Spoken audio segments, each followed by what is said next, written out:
Empat saksi dugaan kasus Undang-Undang ITE Baim Wong dicecar 20 pertanyaan. Penyidik Polres Metro Jakarta Selatan tengah memeriksa 4 saksi buntut konten prank kekerasan dalam rumah tangga yang dilakukan Baim Wong dan Paula Verhoeven.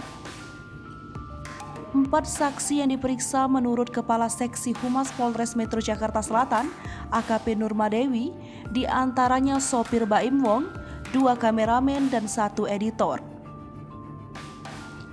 Dari masing-masing saksi yang diperiksa, penyidik memberikan 20 pertanyaan terkait laporan yang dilayangkan oleh Mila Ayu Dewitasari.